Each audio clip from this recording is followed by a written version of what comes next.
të kalojmë tek kontakti I parë që keni patur me UÇK-n, a e dini nëse dikush apo ndokush që vepronte në emër të Shteteve të Bashkuara bëri kontaktin e parë me UÇK-n? Kur pra ndodhi kjo që dikush një përfaqësues I Shteteve të Bashkuara pati kontaktin e parë me UÇK-n? Përgjigje, kjo është pyetje e thjeshtë për të përgjigjur, do duhet ishte kështu, por nuk është në fakt pyetje e thjeshtë. Problemi I madh natyrisht është se EÇK-ja ishte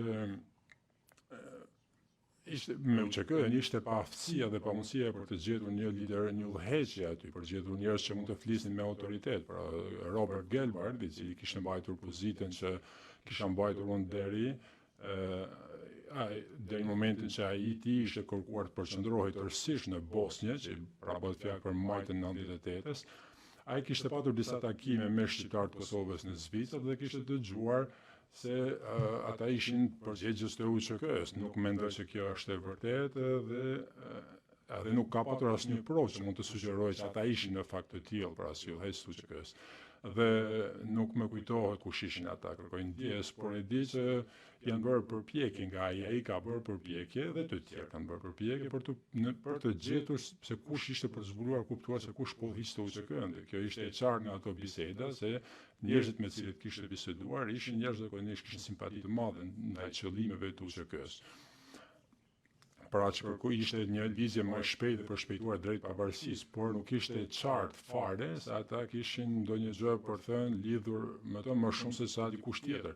Pyeti, ju përmet ambasadorin Gelbart, në një moment të caktuar ambasadori Gelbart e ju referua UÇK si të organizatë terroriste? Përgjigje po. Dhe kjo ishte pjesë një disa ngjarjeve në VMC që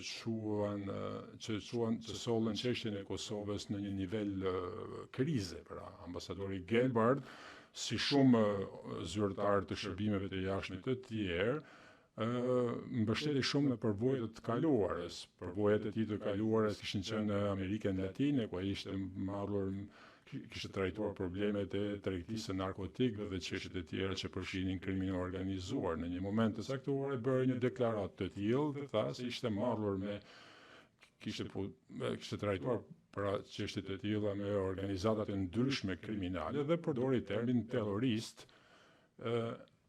dhe se ai e konsideronte pra UÇK-n si terrorist. Kjo ishte në shtyp, ishte koment që ai bëri për shtypjen dhe kjo ndodhi me një herë, pak kohë më pas një incidenti të cilën forcat e sigurisë serbe rrethuan shtëpinë e familjes Jashari dhe për pasojë të gjithë u vranë aty. Kjo ishte një shpërthim I madh I veprimeve armiqësore, pra.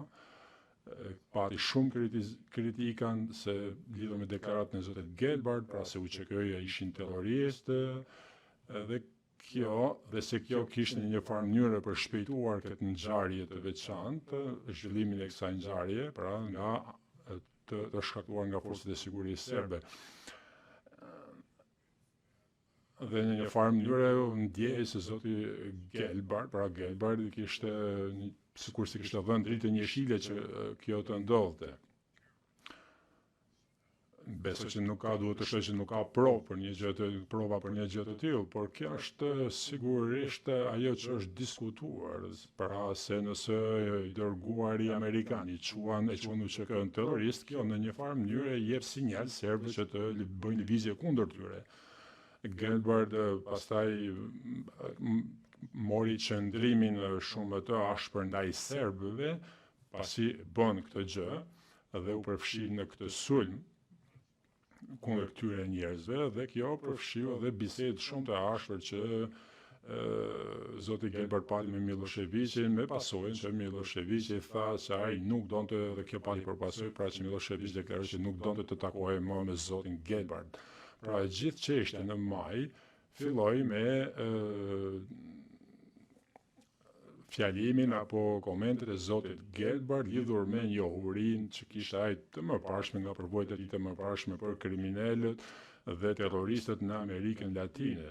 Dhe kjo kulminoi pra në këtë sulm mbi familjen Jashari. Pastaj më vonë Gelbart e korrigjoi këtë qëndrim dhe Miloševiqi refuzoi që të takohej më me zotin Gelbard dhe pra u deshe të ndodhte diçka e tillë e rëndë. Kjo ishte diçka e rëndë, që çoi në diçka edhe më të rëndë që shkaktoi vdekje.